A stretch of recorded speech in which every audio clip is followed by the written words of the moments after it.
Salam dan bahagia. Kembali dengan saya Angela Erliandani, CGP Angkatan 9 dari SMP Fransiskus Tanjung Karang. Kali ini saya tidak sendiri, saya bersama dengan Bapak Andika Eka Prasetya, adalah guru pendidikan Pancasila di SMP Fransiskus Tanjung Karang. Selamat pagi Pak Andika. Selamat pagi Bu. Baik, hari ini kita ada percakapan praobservasi ya Pak ya. Sebelum nanti saya akan amati jalannya proses pembelajaran yang Bapak lakukan di dalam kelas atau sebelum saya melakukan proses supervisi kelas. Adapun tujuan yang dilakukan supervisi adalah untuk mengetahui dan juga mengevaluasi jalannya proses pembelajaran yang Bapak lakukan. Kenapa hari ini kita melakukan percakapan praobservasi? Itu sebagai persiapan sebelum nanti Bapak melakukan kegiatan pembelajaran agar lebih nantinya lebih siap, lalu Bapak juga percaya diri sehingga memberikan pembelajaran yang terbaik bagi murid. Nah, ada beberapa pertanyaan nih Pak yang akan saya sampaikan kepada Bapak. Yang pertama, berkaitan dengan tujuan pembelajaran. Kira-kira nih Pak, apa tujuan pembelajaran Bapak yang akan dicapai nanti? Baik Ibu, melalui pembelajaran yang berdiferensiasi, siswa mampu menunjukkan sikap toleransi, gotong royong, santun, dan percaya diri dalam menghadapi masalah-masalah yang muncul di bidang sosial, budaya, ekonomi, dan gender. Baik, jadi ada satu tujuan pembelajaran ya Pak ya. Nah, bagaimana dengan area pengembangan Pak? Apa yang ingin Bapak capai atau Bapak ingin lakukan ini? Baik Bu, jadi area pengembangan kompetensi yang ingin saya capai, yang pertama, mengembangkan lingkungan kelas yang memfasilitasi murid belajar secara nyaman, lalu memandu proses belajar mengajar yang efektif, dan melakukan asesmen dan menyediakan umpan balik. Baik, jadi Bapak ingin mengembangkan 3 kompetensi ya Pak ya, yang terdiri dari mengembangkan lingkungan kelas memfasilitasi murid belajar secara nyaman, lalu memandu proses belajar mengajar yang efektif, lalu melaksanakan asesmen yang menyediakan umpan balik. Lalu dari ketiganya ini Pak, mana yang spesifik yang akan Bapak kembangkan melalui observasi besok? Baik Bu, mungkin yang akan saya kembangkan secara lebih spesifik yaitu memandu proses belajar mengajar yang efektif ya Bu ya, sehingga nantinya peserta didik itu dapat mencapai tujuan pembelajaran yang diharapkan. Baik, jadi ada satu yang akan Bapak kembangkan yaitu memandu proses belajar mengajar yang efektif. Nah, kira-kira Pak, indikator ketercapaiannya itu apa? Indikator ketercapaiannya itu siswa dapat secara efektif mengikuti pembelajaran dan pada akhirnya mencapai tujuan pembelajaran yang akan saya berikan. Nah, saya ingin mendengar nih Pak, bagaimana rancangan pembelajaran yang Bapak terapkan di dalam kelas, mungkin dari segi strategi, lalu model pembelajaran, ataupun dari metode pembelajaran yang Bapak sudah siapkan nanti. Baik, untuk strategi pembelajarannya itu berdiferensiasi berdasarkan kesiapan belajar dan gaya belajarnya murid ya Bu ya. Lalu diintegrasikan dengan pembelajaran sosial emosional, kemudian saya akan melakukan pembagian kelompok sesuai dengan kesiapan belajar siswa tadi. Selain itu juga saya akan menyiapkan sumber belajar bagi siswa menurut gaya belajar mereka. Kalau untuk model pembelajaran, saya menggunakan model pembelajaran cooperative learning atau kerja kelompok. Lalu metodenya menggunakan diskusi kelompok, tanya jawab, dan juga penugasan. Baik, berarti yang akan Bapak terapkan di dalam kelas nanti itu menggunakan strategi pembelajaran berdiferensiasi, lalu diintegrasikan juga dengan pembelajaran sosial emosional, lalu menggunakan model pembelajaran cooperative learning atau kerja kelompok tadi, lalu metodenya adalah menggunakan kerja kelompok, kemudian ada penugasan dan juga tanya jawab. Betul. Ya. Nah, bagaimana dengan medianya Pak? Apa yang akan Bapak gunakan dalam pembelajaran ini? Di dalam kelas saya ya pada umumnya menggunakan media pembelajaran, video pembelajaran, lalu ada PPT, ada LKPD gitu Bu. Oh gitu ya Pak ya, jadi ada video, PPT, dan LKPD. Nah baik, kira-kira kapan nih Pak kita akan melakukan kegiatan pembelajaran tersebut? Di hari apa, lalu di kelas berapa, lalu di jam berapa? Kebetulan saya ada jadwal di hari Senin Bu, jam ke-3 dan ke-4 nanti di kelas 9A. Jadi nanti di hari Senin di kelas 9A, jam ketiga keempat saya akan masuk ke kelas Bapak. Saya akan melakukan supervisi kelas, nanti saya akan melihat juga mencatat apa saja yang ada di dalam kelas itu ya Pak ya, kegiatan yang ada di kelas. Lalu nanti juga setelah itu kita akan melakukan percakapan setelah kegiatan supervisi ya Pak ya, di mana itu percakapannya adalah pasca observasi, nanti kita juga didampingi oleh pengajar praktik. Baik. Nah, sebelum kita akhiri nih Pak, kira-kira apa yang Bapak dapatkan dari percakapan kita hari ini? Yang saya dapatkan hari ini, saya menjadi mengetahui ya Bu ya, apa saja yang harus saya persiapkan saat diobservasi besok. Baik RPP, metode pembelajaran strategi, model pembelajaran, media, dan area pengembangan yang akan saya capai besok. Oke, baik, terima kasih banyak Bapak atas waktunya karena bersedia untuk percakapan pra-observasi. Sampai ketemu di besok observasi di kelas. Lalu nanti kita juga ketemu lagi ketika pasca observasi. Demikianlah percakapan kita hari ini. Sampai bertemu di kegiatan observasi dan percakapan pra-observasi. Salam guru penggerak.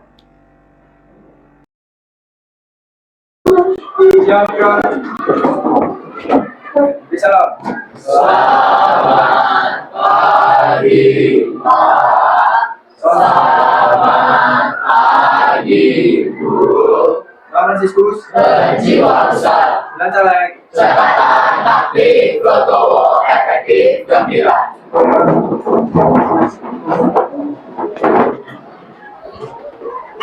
Baik, selamat pagi semuanya. Bagaimana kabarnya?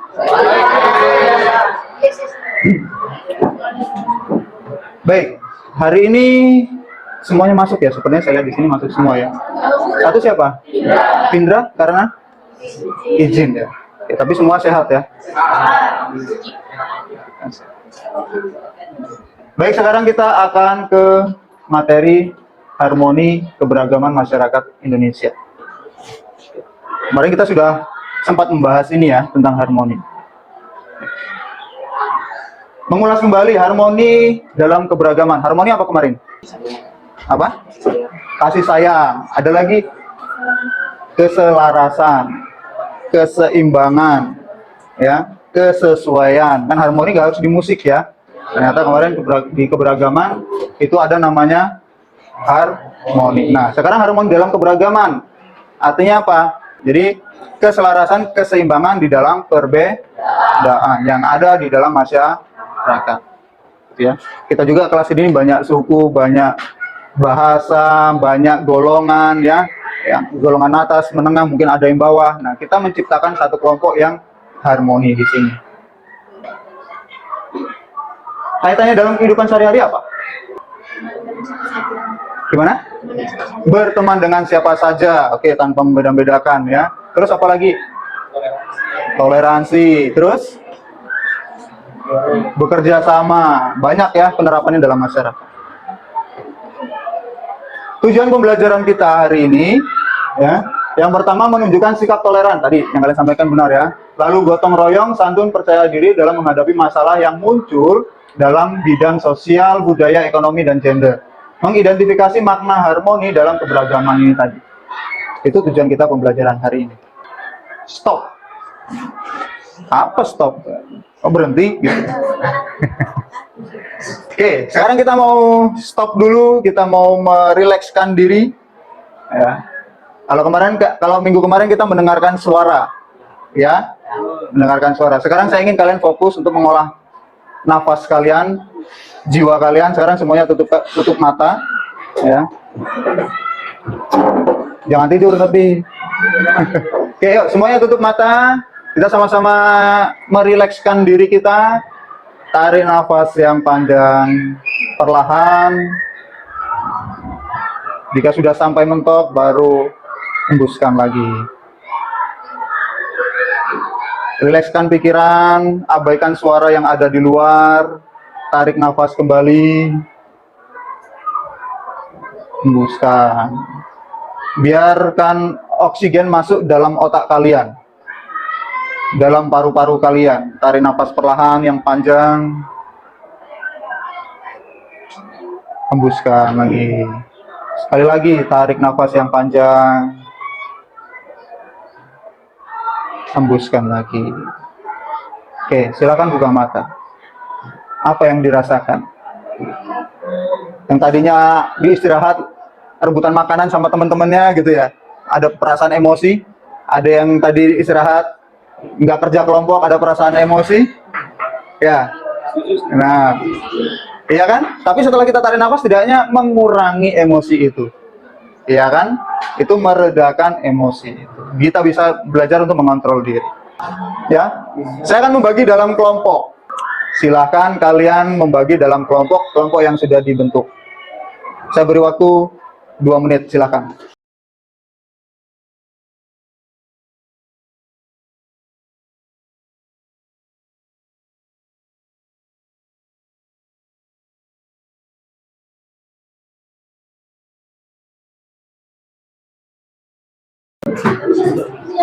Baik, sekarang perhatikan video berikut.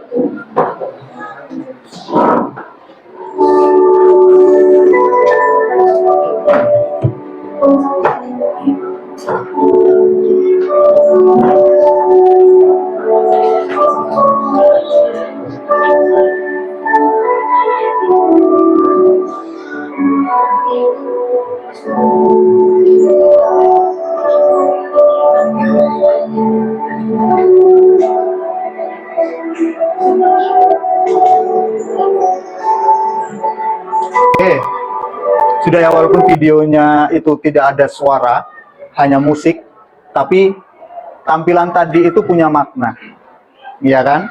Punya pesan di dalamnya. Saya pikir kalian sudah bisa melihat itu, sudah ada gambaran ya. Sekarang diskusikan. Ya. Yang pertama, apa kaitan video tadi dengan harmoni keberagaman di masyarakat Indonesia? Ya. Yang kedua, keberagaman apa saja yang terdapat di Indonesia? Jelaskan. Kemarin kita sudah sempat singgung ya, keberagaman apa saja yang ada di Indonesia. Lalu solusi mengatasi keberagaman itu apa? Oke. Silakan kalian diskusi, saya beri waktu 25 menit cukup ya. Oke, silakan.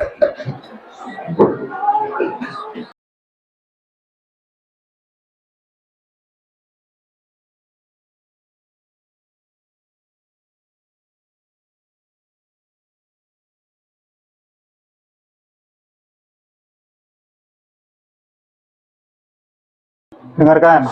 Nanti ketika misalnya kelompoknya si Rafael maju, kalian siapkan ya, boleh sanggahan, ya, boleh pertanyaan, pokoknya tanggapan dan lain-lain. Ya, disiapkan. Oke, sudah ya. Sebelum saya tunjuk kelompok siapa yang mau maju. Oke, kelompok Rafael mau siap maju? Oke, silakan 3 orang di depan situ. Dengan harmoni keberagaman masyarakat Indonesia. Dalam video tersebut, kita diperlihatkan betapa indahnya Indonesia dengan segala keberagamannya, baik suku, budaya, agama. Oke, silakan kalau ada yang mau menanggapi. Niko, Pak. Ya, Niko, berdiri. Apa akibat jika Indonesia tidak memiliki sikap keberagaman dan apa solusinya? Apa akibatnya jika Indonesia tidak memiliki sikap keberagaman? Sikap yang gimana maksudnya? Sikap toleransi. Oke. Oke, kalau solusi kita udah jelasin tadi bahwa kita harus merujuk pada satu kata kunci, toleransi. Nah, apabila kita nggak punya sikap toleransi, karena keberagaman Indonesia ini mencakup yang luas, mulai dari etnis adat, ekonomi, gender dan sebagainya, ini akan menjadi sangat berbahaya apabila tidak ditanggapi dengan baik. Kita bisa terjadi perpecahan, konflik, bahkan bisa jadi kematian. Oke, gimana? Oke, Nessa. Tadi kan Ada lagi? keberagaman yang terdapat di Indonesia itu kan mereka sebutin ada keberagaman gender. Maksudnya keberagaman gender itu gimana ya, maksudnya soalnya kan di Indonesia kan kita cuma mengakui ada dua gender kan, dari negara lain kan banyak yang mengakui adanya banyak gender. Saya bingung gimana keberagaman gender itu masuk dalam keberagaman Indonesia. Oke. Gender kan dunia mengakui hanya laki-laki dan perempuan. Kenapa itu masuk dalam keberagaman? Yang dimaksud keberagaman gender itu seperti apa? Kalau untuk keberagaman gender, kita bukan bicara hanya tentang laki-laki dan perempuan baik ciri-ciri fisik, tapi kita juga mengarah pada kompetensi, kemampuan akademik atau keahlian yang dimiliki dari setiap orang dalam kehidupannya masyarakat. Jadi kita juga harus bisa saling menghargai agar sekarang kan sudah banyak profesi yang sudah bisa dijalankan oleh baik laki-laki maupun wanita. Jadi kita harus bisa saling menghargai. Oke, jadi bukan ke ciri fisiknya menurut kelompok mereka ya. Jadi boleh dikatakan keberagaman gender itu terkait dengan mata pencaharian, arahnya ke sana. Jadi dulu dikerjakan laki-laki, sekarang tidak harus laki-laki, perempuan pun bisa mengerjakan. Tepuk tangan untuk kelompok mereka.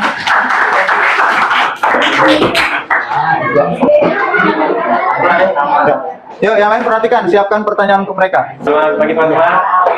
Kami akan membacakan hasil diskusi kami. Pertanyaan pertama, kaitan video dengan harmoni keberagaman masyarakat Indonesia. Kaitannya yaitu terciptanya paduan keselarasan, saling menghormati, menyayangi, serta menyinergikan dan menyelaraskan segala macam perbedaan secara ikhlas dan alamiah. Oke, apakah ada pertanyaan? Kan tadi kita kurang dijelaskan dengan baik ya untuk nomor 1. Nah, kan kalian udah bisa memperhatikan videonya itu dengan baik kan? Coba terangin kaitan videonya itu dengan bahasa sehari-hari. Gitu, siapa melihat itu?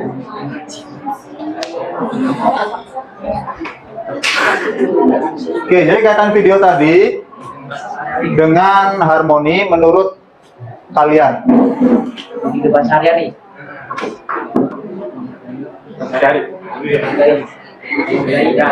Oke, kelompok yang duduk boleh membantu ya, kelompoknya si Petra boleh bantu kalau misalnya Petra.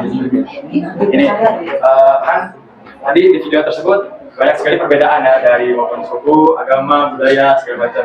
Nah, hubungannya dengan harmonisasi keberagaman dalam sehari-hari itu, kita harus menghargai perbedaan tersebut ya supaya kita harmonis gitu. Ya.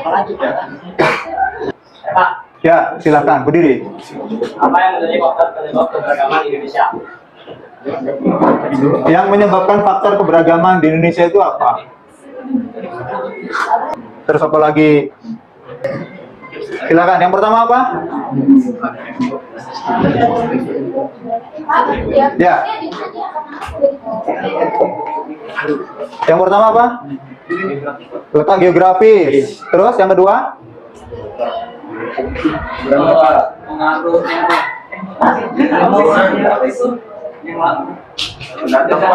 Penjajahan. Terus apa lagi? Luas daerah. Apa lagi? Apa? Masuknya? Jumlah penduduk. Berarti kan ya jumlah penduduk. Terus apa lagi? Kebudayaan bangsa lain. Tadi masuk dari penjajahan itu bisa. Apalagi kondisi alamnya. Oke ya. Oke, tepuk tangan untuk kelompok mereka. Oke, silakan duduk. Selamat pagi Pak Andika dan teman-teman. Pagi. Kami akan mempresentasikan diskusi kami. Yang pertama, kaitan video tersebut dengan harmoni keberagaman masyarakat Indonesia adalah menggambarkan paduan keselarasan dalam keberagaman masyarakat Indonesia. Ya, seperti keberagaman tadi itu ada agama, keberagaman budaya, seperti tadi ada budaya apa tuh batik-batik itu, terus ada keberagaman apa sih mata pencaharian, pekerjaan, sama macam-macam perbedaan lainnya seperti tadi kayak ada perbedaan kondisi alam, pegunungan, laut-lautan, terus peninggalan sejarah seperti Candi Borobudur, dan lain-lain. Dari video itu kita Oke, yang mau ditanggapi? Ya, Rafael. kan tadi di solusi dijelaskan solusi untuk menghadapi keberagaman itu ada salah satunya menghindari fanatisme kan. Nah, bisa nggak kasih contoh kalau itu kan fanatik sempit yang saya tanyakan itu fanatik yang baik, fanatik luar Fanatik sempit. gitu lah. Gimana tadi contohnya? Apa? Kan maksudnya kalau menghindari fanatik sempit. Ah, Kan sebenarnya fanatik itu bagus, tapi kalau di keberagamannya itu gimana sob? oke. Jadi maksudnya Gimana caranya menghindari fanatik sempit? Fanatik itu sebenarnya tidak bagus, tapi boleh. Asal tidak fanatik sempit, ya. Nah, gimana cara mengatasinya itu? Ya, tadi ya? bukan contohnya. Iya. Bukan contohnya. Contoh atau cara mengatasi? Boleh dua-duanya.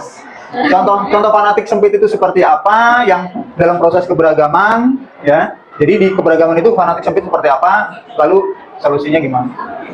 Misalnya diambil dari keberagaman agama. Kan agama ada banyak nih, terus kalau bahas soal agama tuh kadang masih sensitif banget. Contoh fanatik sempitnya tuh misalnya salah satu pemeluk agama menganggap agamanya itu yang benar. Maksudnya bukan berarti agama dia benar, agama orang lain yang nggak salah, tapi dia menganggapnya agama dia benar, tapi agama orang lain salah. Jadi dia menganggap pokoknya yang punya dia tuh benar, yang lain tuh salah gitu. Itu contoh fanatik sempitnya. Terus cara mengatasinya itu dengan nggak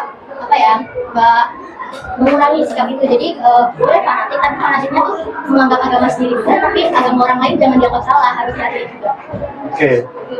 Oke, silakan tepuk tangan untuk kelompok mereka. Silakan duduk.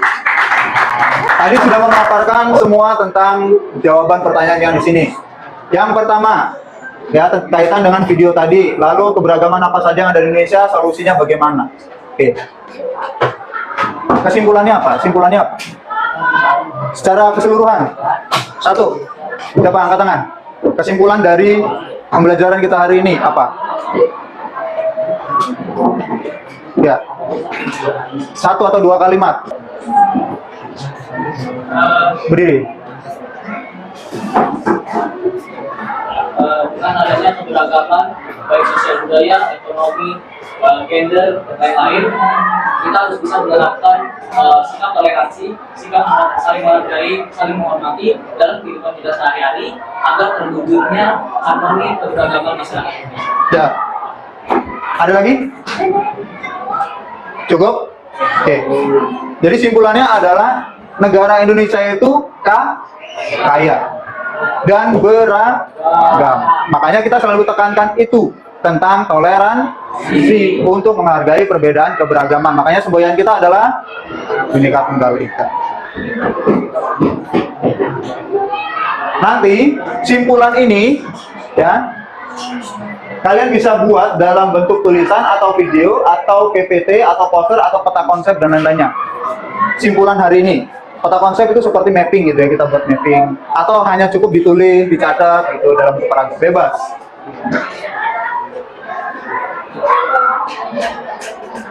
Baik, terima kasih untuk hari ini. Kalian luar biasa dalam berkomunikasi antar teman tadi, walaupun ada yang ya sibuk sendiri gitu, ada ya gitu. Tapi semuanya berjalan dengan baik. Kalian luar biasa dan diskusi hari ini berjalan dengan baik. Oke, tepuk tangan untuk teman. Saya beri waktu 1 menit untuk memikirkan, kita merefleksi diri. Hal baik apa yang akan kalian lakukan menyikapi keberagaman yang ada? Oke, silakan kalian pikirkan dulu. Apa ya? Satu aja. Hal baik apa? Satu saja hal baik yang akan kalian lakukan menyikapi keberagaman yang ada.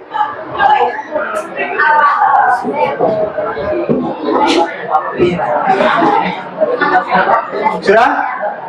Oke. Salah satu siapa yang mau mengungkapkan? Hal baik apa? Ya, Dino, apa? Oke, hal baik apa yang akan Dino lakukan menyikapi keberagaman ini? Toleransi, menghargai. Oke. Pin? Tidak milih-milih dalam berteman. Oke, apa lagi? Niko apa, Niko? Beatrice, ya Beatrice, apa? Mau menerima perbedaan. Oke, hari ini kalian luar biasa. Ya, terima kasih. Jangan lupa nanti tugasnya diselesaikan, sama tugas yang kemarin juga diselesaikan. Sampai jumpa pertemuan berikutnya. Selamat siang.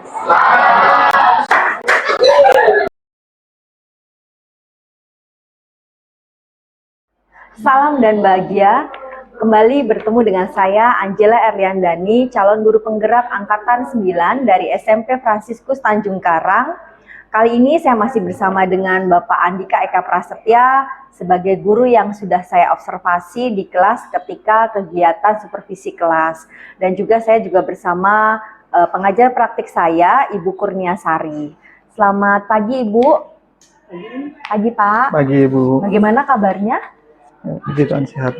Puji Tuhan sehat. Baik, Pak Andika, pada percakapan pasca observasi ini saya akan memberikan pertanyaan-pertanyaan kepada Bapak terkait dengan jalannya proses pembelajaran di kelas yang Bapak lakukan. Adapun tujuan dari pembicaraan kita ini itu untuk mengevaluasi sejauh mana proses pembelajaran yang Bapak lakukan.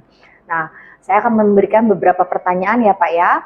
Pertanyaan yang pertama, bagaimana perasaan Bapak terkait dengan berjalannya kegiatan observasi kelas yang sudah berlangsung kemarin, Pak?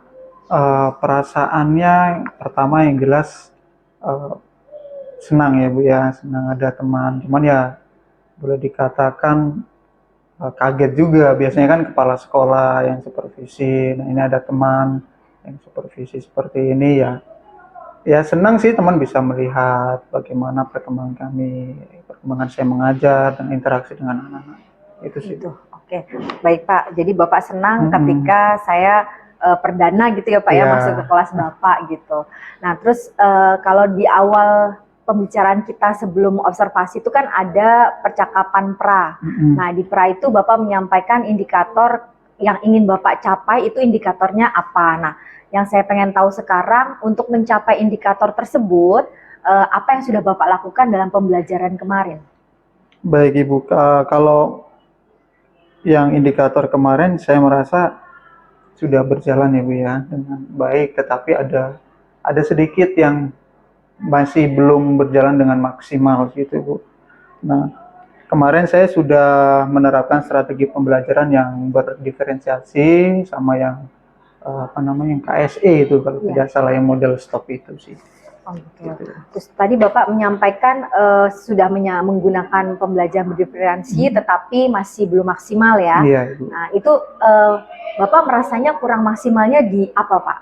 Kalau kemarin saya merasa belum maksimalnya itu di kontennya Bu ya, karena saya masih hanya menampilkan satu video, jadi belum menampilkan yang sesuai dengan kebutuhan murid, yang sesuai dengan gaya belajar mereka masing-masing sih. Itu saya mikirnya kemarin begitu. Begitu dari kontennya ya. Iya. Dengan konten yang Bapak merasa itu masih kurang, Bapak menilai anak-anak atau peserta didik itu dalam pembelajaran bagaimana Pak? Ya tidak maksimal. Jadi anak-anak ada yang pasif, ada yang aktif. Ya mungkin mereka nggak cocok dengan konten yang saya tampilkan sehingga mereka kurang bersemangat dalam belajar, mungkin gitu sih. Jadi mereka kurang bersemangat dalam belajar karena merasa bahwa kontennya yang Bapak sampaikan itu tidak sesuai dengan minat mereka gitu ya. Ya. Baik, kalau menurut Bapak gitu, dengan hasil pembelajaran seperti kemarin, kalau rating 1 sampai 10, anak Bapak itu atau murid Bapak itu mencapai rating berapa Pak kalau kemarin? Saya merasa masih 6 sih Bu ya. Oh masih 6. Baik. Kalau Bapak merasa masih 6 karena dengan apa yang Bapak lakukan belum maksimal ya. Nah kalau Bapak ingin nih, keinginan Bapak ke depannya, ingin targetnya itu ratingnya berapa Pak untuk anak-anak kita? Ya semaksimal mungkin Bu. Nah, ya, itu kalau 1 sampai 10, tadi 6, bisa naik ke? Naik paling tidak ke 8 dulu. Oh ke 8, oke. Paling tidak itu sudah sangat baik ya Pak ya. Terus kalau Bapak ingin mencapai rating ke-8, kira-kira nih Pak, strategi apa yang akan Bapak lakukan untuk menangani adanya kekurangan tadi konten tadi Pak? Ya strateginya ya coba untuk membuat konten yang lebih bervariatif ya sesuai dengan minat bakat mereka sehingga pembelajaran yang saya sampaikan itu tepat sasaran sesuai dengan kebutuhan mereka. Gitu. Jadi lebih variasi untuk lebih kontennya variasi ya, yang kinestetik seperti apa, nanti yang boleh dikatakan dia hanya bisa melihat atau bagaimana mendengar bagaimana gitu, sesuai nanti saya akan coba sesuaikan gitu.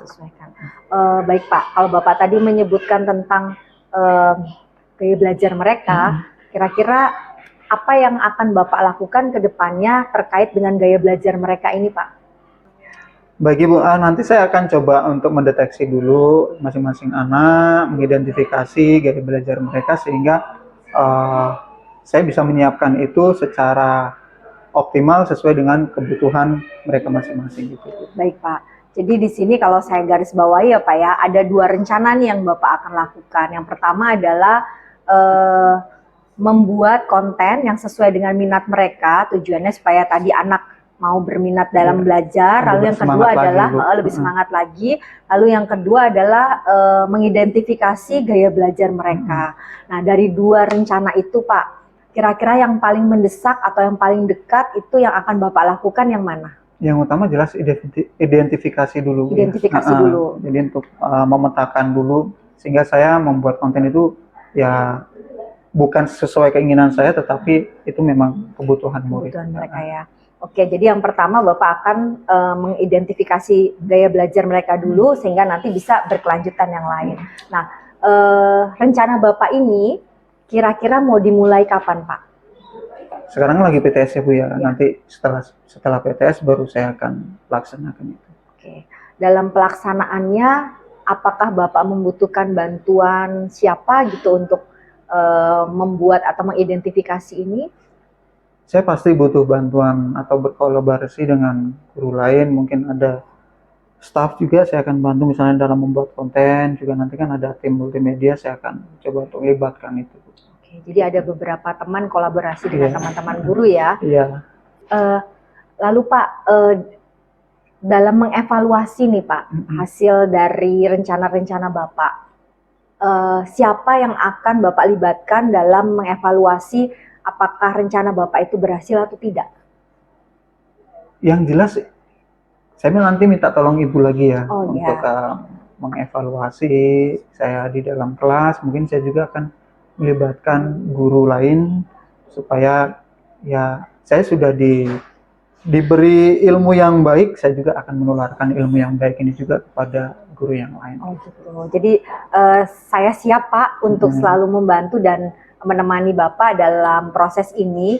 Saya tidak sabar pengen tahu nih hasil dari rencana-rencana Bapak ke depannya seperti apa, dan Bapak juga punya niatan baik juga untuk berbagi praktik baik kepada teman-teman yang lain agar kita sama-sama sekolah ini maju gitu ya Pak ya. Iya Bu, betul. Oke, saya tunggu apa hasil dari rencana Bapak ini untuk dijalankan. Tapi sebelumnya apakah saya kan kemarin memperhatikan Bapak dalam pembelajaran. Iya, Bu. Saya ada beberapa catatan nih Pak tentang pembelajaran Bapak gitu yang mungkin nanti bisa menjadikan bahan evaluasi Bapak ke depannya. Baik Ibu, ya baik. Di dalam pembelajaran Bapak itu kalau saya lihat kemarin sudah benar, Bapak sudah menggunakan strategi pembelajaran yaitu berdiferensiasi, tapi memang dalam pengelompokannya memang yang disampaikan Bapak tadi kontennya kurang gitu ya. Tetapi kalau saya lihat di sini kalau secara produk itu Bapak sudah memberikan leluasa kepada anak untuk membuat produknya sesuai dengan minat mereka. Lalu yang kedua, tujuan pembelajaran sudah Bapak sampaikan juga secara tertulis maupun secara lisan. Jadi sehingga anak pun tahu mereka tuh hari ini mau belajar apa. Lalu yang selanjutnya adalah Bapak juga sudah melakukan aktivitas menguatkan kompetensi sosial emosional murid, di mana Bapak menggunakan stop gitu ya Pak ya. Kemarin anak-anak diajak untuk tarik napas beberapa saat, lalu merasakan apa yang mereka rasakan. Lalu juga ternyata ketika Bapak tanya pun bagaimana perasaan kalian, rasa lega dan sebagainya. Jadi aktivitas penguatan kompetensi sosial emosionalnya sudah dilakukan juga. Lalu yang keempat, Bapak dalam mendampingi murid itu yang saya lihat itu sudah menggunakan pendekatan scaffolding, di mana Bapak memberikan bimbingan kepada siswa yang sangat membutuhkan, tetapi nanti pelan-pelan dilepas gitu, artinya tidak membuat mereka ketergantungan dengan Bapak, sehingga kedepannya anak-anak tuh bisa lebih mandiri lagi dalam pengerjaan tugas. Lalu yang terakhir catatan saya adalah di hari pembelajaran Bapak juga mengajak siswa menyimpulkan, lalu mengajak refleksi, lalu mengapresiasi apa yang mereka dapatkan hari itu. Nah itu mungkin catatan yang saya berikan kepada Bapak tapi secara garis besar apa yang Bapak lakukan sudah sangat baik. Ya, Gitu. baik, Bu. Selamat ya Pak ya, Ya, Bu, sudah terima mendapatkan kasih. pembelajaran yang baik. Mungkin nanti ke depannya ditambah lagi dengan rencana-rencana Bapak tadi bisa menghasilkan pembelajaran yang lebih baik lagi. Baik, Bu. Mungkin Terima itu saja yang mau saya sampaikan hari ini. Terima kasih banyak kesempatannya. Ya, saya yang terima kasih Bu sudah dibimbing sampai saat ini sehingga saya lebih memahami pembelajaran yang berpihak pada murid. Oke, iya. Terima kasih banyak Bapak. Selamat siang. Selamat siang. Baik, mungkin akan saya tanggapi ya hasil dari kegiatan Ibu Rian dan Pak Andika. Kita kasih aplaus dulu. Luar biasa gitu. Jadi dalam guru penggerak ini ada namanya kita di 2.3 di modul 2.3 itu ada namanya coaching. Coaching ini berbeda dengan konseling dan mentoring. Kalau coaching ini dia ini bisa dilakukan oleh semua orang gitu. Kalau mentoring itu dengan orang yang ahli atau orang berpengalaman. Sedangkan kalau konseling itu orang yang benar-benar punya keahlian khusus untuk melakukan konseling. Karena konseling itu ada pendekatan atau ada treatment khusus untuk merubah perilaku siswa. Sedangkan kalau coaching itu bisa dipakai untuk semua orang. Untuk Bapak mungkin biar Bapak tahu ya bahwa di guru penggerak ini ada teknik namanya coaching gitu. Nah, ini gunanya untuk memunculkan potensi-potensi yang coaching yang kita coaching itu gitu loh, bahwa sebenarnya mereka punya potensi-potensi yang bisa kita gali gitu. Dan kalau coaching ini emang si coachnya ini tidak boleh memberikan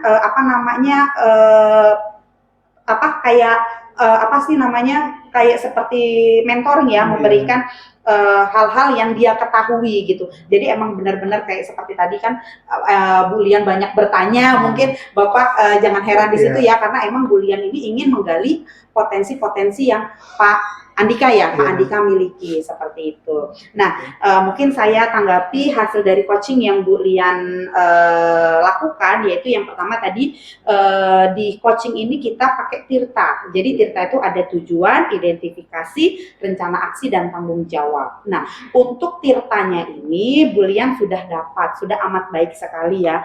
Dalam tujuan tadi sudah dijelaskan untuk mengevaluasi sejauh mana proses pembelajaran yang telah dilakukan. Mungkin kemarin sudah ada pra-observasi dan mungkin Bu Lian langsung observasi di dalam kelas yang Pak Andika sudah lakukan ya. Nah, ini di sini untuk mengevaluasi hasil dari observasi yang kemarin Pak Andika lakukan di dalam kelas.